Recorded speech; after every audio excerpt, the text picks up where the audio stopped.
Une AI, ou en français IA, qu'est-ce que c'est? Définition: intelligence, ça consiste à comprendre et à faire des choix. Et artificiel, ça veut dire qui est fabriqué par l'humain dans le sens opposé à la nature. L'IA, dans l'imaginaire collectif, c'est le mal. Terminator, HAL dans 2001 Odyssée de l'espace, ou Johnny Depp dans le film Transcendance. Là où l'IA devient inquiétante et géniale à la fois, c'est qu'aujourd'hui la machine apprend au fur et à mesure de ses erreurs et corrige le tir pour en faire moins et au final mieux que les humains.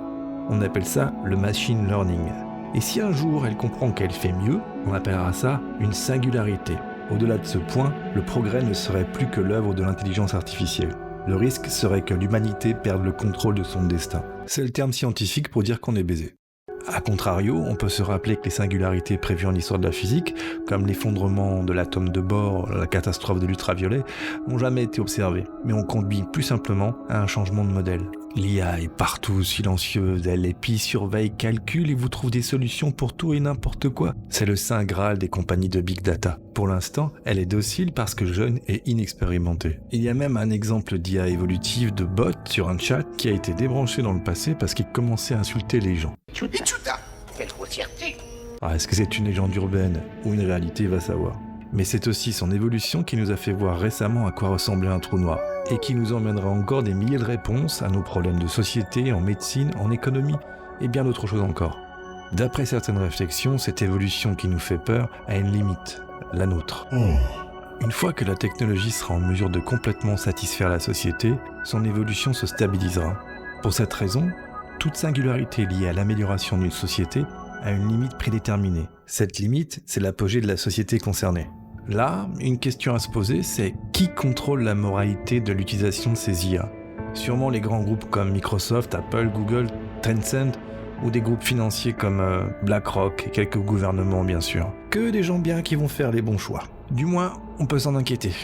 Elon Musk, le mania à l'origine des voitures électriques Tesla, de PayPal et des fusées SpaceX entre autres, a dit « Si tu ne peux pas battre ton ennemi, rejoins-le ».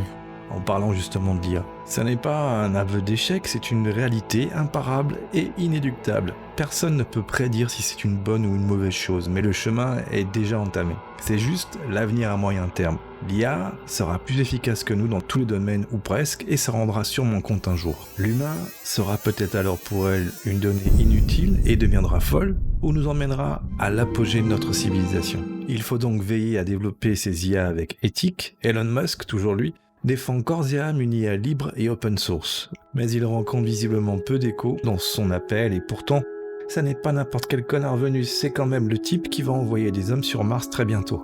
Il y a donc au moins deux chemins possibles dans les 30-50 ans à venir, le transhumanisme, la fusion IA-homme avec ses risques et bénéfices, ou l'éveil des consciences et des forces cachées de nos cerveaux, tout cela nous amenant vers un nouvel Homo sapiens, un surhomme 2.0, prêt à envahir le cosmos. Pragmatiquement, j'ai du mal à croire que l'éveil des consciences aille plus vite que l'IA. Je ne dis pas que c'est impossible. Et depuis, j'ai découvert une totale liberté de pensée cosmique vers un nouvel âge réminiscent. Mais il nous faudra à mon avis un peu plus que 50 ans pour devenir télépathe omniscient en lévitation dans un grand bain de lumière transcendantale, sage et bienveillant. Pour l'avenir proche, on va nous pousser petit à petit vers le transhumanisme, et je ne parle pas de conspiration ou de théorie foireuse, c'est juste un fait. Bientôt, des interfaces neuronales seront reliées à votre smartphone, votre vue, votre ouïe, votre intelligence seront boostées et constamment reliées à Internet. Vous donnant accès à toutes les infos en temps réel, sans intervention de vos doigts, il suffira de se poser la question intérieurement et la réponse apparaîtra dans votre esprit ou visuellement, avec tous les problèmes d'éthique que ça comporte. Ça n'est pas de la science-fiction, c'est en cours de fabrication, chez Neuralink par exemple, allez voir sur internet, encore et toujours par Elon Musk, à croire que c'est vraiment le messie. Dans un premier temps, ces interfaces pourront a priori aider les gens handicapés, malvoyants, malentendants et peut-être même être une solution aux maladies neuronales dégénératives. Et ça, on peut pas le nier, c'est un énorme progrès. À ce niveau-là, tous les fondamentalistes de tous bords se mettront à gueuler qu'on contrecarre les plans de Dieu, mais Dieu n'a rien à voir là-dedans, nous sommes seuls responsables, notre seul but est de partir à sa rencontre, et s'il faut s'aligner en devenant nous aussi surpuissants, eh bien nous le ferons. Parce que c'est dans la nature de l'homme d'aller toujours plus haut, toujours plus loin, quitte à en crever. Et Dieu a sûrement un forfait week-end lui aussi. L'iPhone 40 sera neuronal, un point c'est tout, et son IA sera ta meilleure amie, il va falloir s'y faire. Oui, mais à quel prix ? L'évolution de l'IA nous questionne sur notre responsabilité en tant qu'humains. Et plus tard se posera la question des gens améliorés et ceux qui ne le seront pas. Ça sera forcément pas pour tout le monde, laissant la porte ouverte à tous les fantasmes de contrôle de masse et à de nouvelles inégalités sociales. Alors oui, l'IA c'est le mal entre de mauvaises mains, mais c'est aussi inévitable. Il faudra composer avec elle, cohabiter et la surveiller sous peine d'être assimilée, ce qui arrivera de toute façon pour certains. Pour le meilleur ou pour le pire, la réponse est en quelque sorte déjà dans votre poche en train de sonner. Vous êtes déjà un transhumain amélioré. Alors, la vraie question c'est sûrement c'est quoi être humain ? Qu'est-ce qu'une machine ne pourra jamais comprendre, du moins pas avant des siècles ?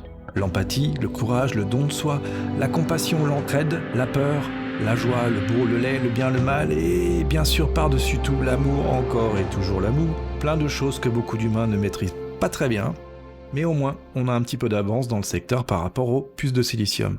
Je ne suis pas un spécialiste, mon avis ne vaut rien, mais le sujet demande réflexion et vigilance. En attendant, je vais voir ce que l'IA d'Amazon m'a sélectionné comme promo cette semaine. Tiens, un arrosoir bio spécial tulipe qui ne noie pas les taupes. Pas mal ça. Bon, ça va, on a encore un peu de temps avant Terminator. J'espère que ce format vous aura plu. En attendant, n'hésitez pas à laisser votre avis dans les commentaires, un pouce bleu si ça vous a plu, et à vous abonner, c'est gratuit.